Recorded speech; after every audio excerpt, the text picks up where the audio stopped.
আসসালামু আলাইকুম সবাইকে। তো সবাই কেমন আছো? আজকে আমরা আরো নতুন একটি ভিডিওতে এসে পড়েছি। আজকের ভিডিও হচ্ছে চ্যাট জিপিটি নিয়ে। চ্যাট জিপিটি কি আসলেই ছড়াচ্ছে নতুন ফেতনা? এই নিয়ে প্রশ্ন হাজারো মানুষের মনে, আর হাজারো মানুষ খুঁজছে এই প্রশ্নের উত্তর। আর আমরা আজ এই প্রশ্নেরই উত্তর জানার চেষ্টা করব। তো চলো আর দেরি কিসের, চেষ্টা করি চ্যাট জিপিটি কি নতুন ফেতনা ছড়াচ্ছে এই প্রশ্নের উত্তর খুঁজে বের করার।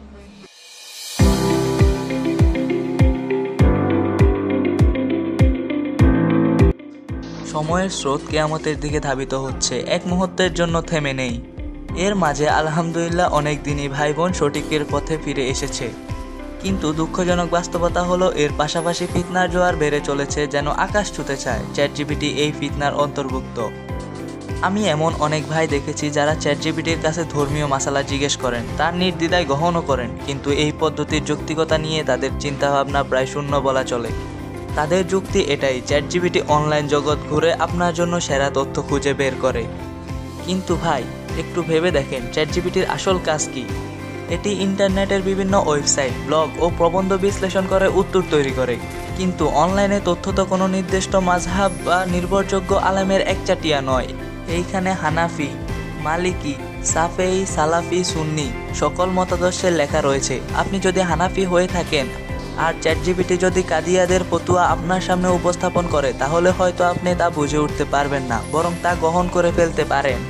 আরও ভয়ঙ্কর বিষয় হলো, একই প্রশ্ন দুইবার করলে চ্যাট জিপিটি দুই রকম উত্তর দিতে পারে।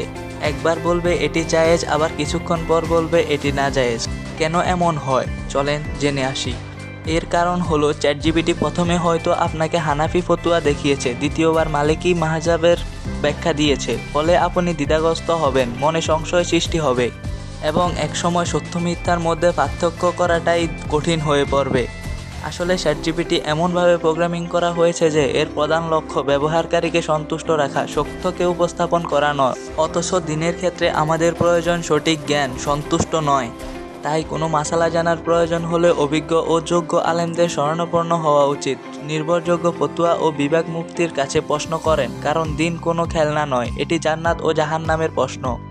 আল্লাহ তাআলা আমাদের সকলকে সত্য বোঝার ও মানবার তৌফিক দান করুক, আমিন।